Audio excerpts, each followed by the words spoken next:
Ayeka, exploring the depths of Jewish wisdom together. Look, we've all got these experiences that shape our lives, right? Something happens that becomes the cornerstone of your belief, and then from now on, for the rest of your life, this is what you believe in. And then you interpret the facts one way, so you determine in your life that you're gonna spend the rest of your life fixing up something that happened. And whether you fail, whether you succeed, everything on it is determined based on whatever you decided. And it's really all a figment of your imagination and your beliefs and everything that you determined. We call it, in Jewish belief, we call it Mitzrayim.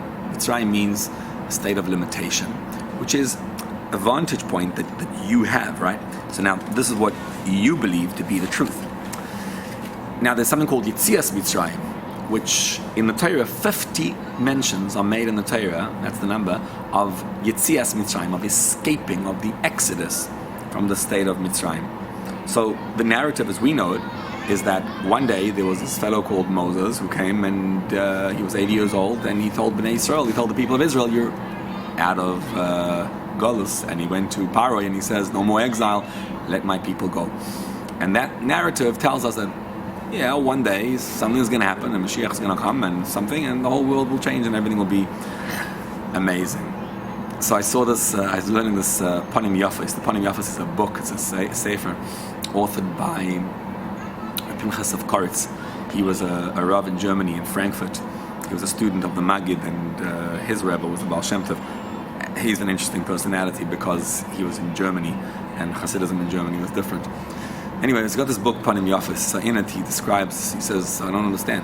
Moshe Rabbeinu was 80 years old. Why is that information relevant to me in my life? As a story, it's relevant that when he arrives in Egypt, he's 80 years old. But why is it relevant to me and to you that Moshe Rabbeinu is 80 years old?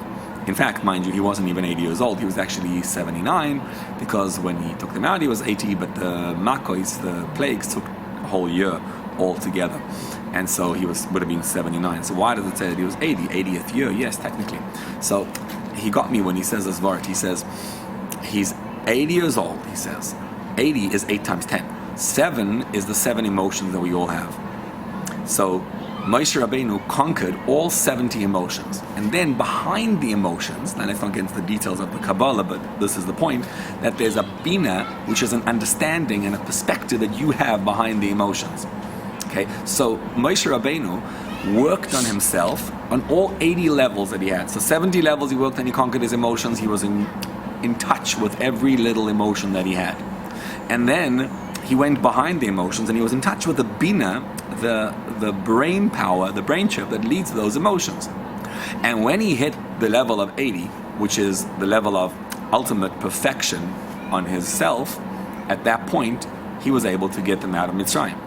He was able to get them out of Egypt. It's not that he was 80 years old when he took them out of Egypt. It's rather that because he was 80 levels old, 80 levels worth, he was able to get them out of Mitzrayim. Now look at this. The Balatanya says, he says in Tanya, that Moshe is actually in our souls. Each one of us has a personal Moshe. What's that Moshe? Moshe is a different narrative, right? Your narrative of your life is, as we said, determined by you and whatever you decided it to be. Okay? So I'm an accountant, I'm a lawyer. And then one day I discover that I was fired from my job, so I'm not an accountant or a lawyer anymore. Now what? And now who am I? Who are you and who are you really? So there's a point in your soul which is Moshe.